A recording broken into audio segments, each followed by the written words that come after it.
Thank you, Mr. Chairman.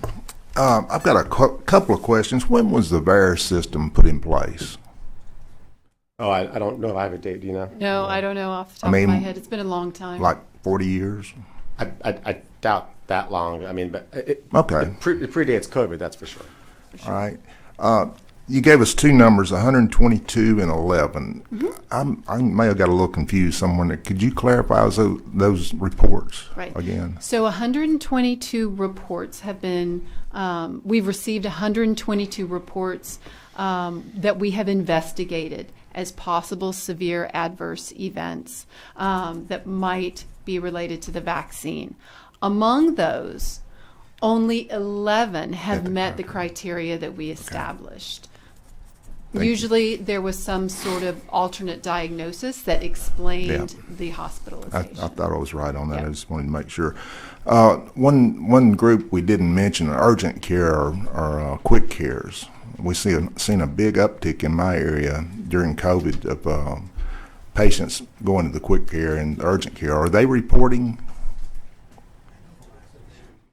The events that we track are severe, and again, they require either hospitalization or they report in death. So an urgent care might report to us if they, for example, recommend that a patient go to the emergency department for admission. That might be reported, but if they're simply discharged home from the urgent care, if somebody had a fever and just, wanted to be treated symptomatically following the vaccination, that's not something that would be reported to us. So a patient reports through the same process as a hospital or physician?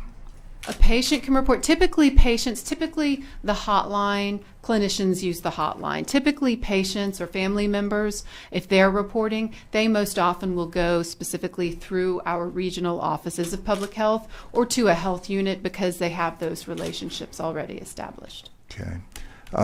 In speaking to Guillain-Barré, how does the instance compare? I know influenza vaccine has been an issue with Guillain-Barré too.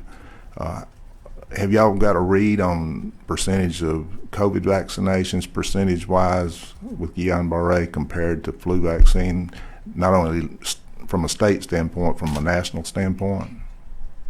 I think all I can tell you is what the CDC has publicly available on that, which is somewhere between 2 and 250 cases, particularly with the Johnson & Johnson vaccine out of about 15 or 16 million doses administered.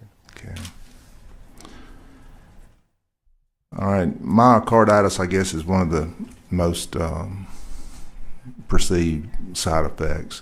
How does comparing the vaccine to a natural infection, what do y'all see in the relationship there as far as instance of myocarditis after vaccination as compared to after a natural infection?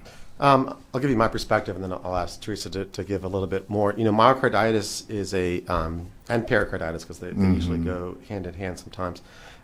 It's often undiagnosed, and that's the challenge in getting to a true incidence of this, because the mild cases are this is I'm not talking about the vaccine, just in general. It oftentimes gets undiagnosed and mistaked for a bad cold, chest discomfort, those types of things. So it's actually challenging to pin down what the true incidence of it is. I believe of the 11 serious adverse events that we have experienced here, 3 I think have been myocarditis related nationally. After the 2 MNR vaccines, the general risk is about 10 cases in a million. Goes up a little bit if you're in the higher risk category for this particular condition, which is younger males.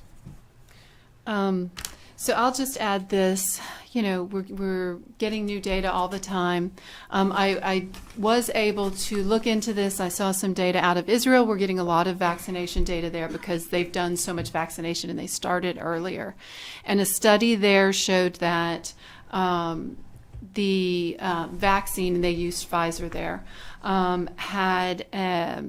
there was basically a 3-fold increased risk of myocarditis associated with the vaccine compared to individuals who were not vaccinated. And there was an 18-fold increased risk of myocarditis associated with infection. So the risk of myocarditis related to infection from this study is much, much higher for the infection than for the vaccine. That's what I was wanting Yes. to know a little bit. How does the results and the reports we've had in Louisiana compare nationally?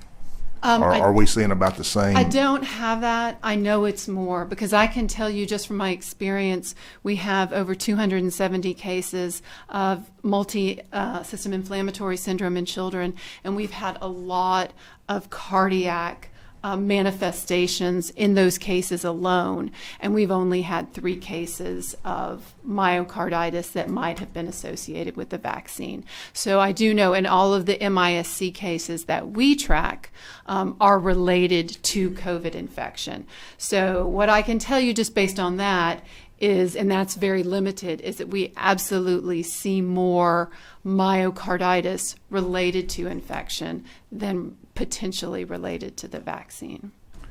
I don't know if you have anything. Well, I may have asked that question. I was wondering just on our total reporting in the state, not necessarily from myocarditis, but the severe reports.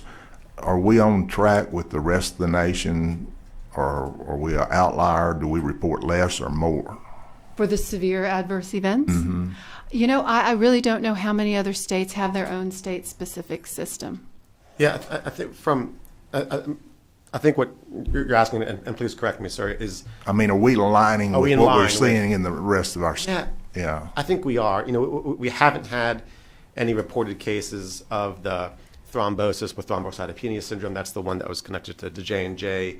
There's been a handful of them nationally. We've not had any, serious ones reported here.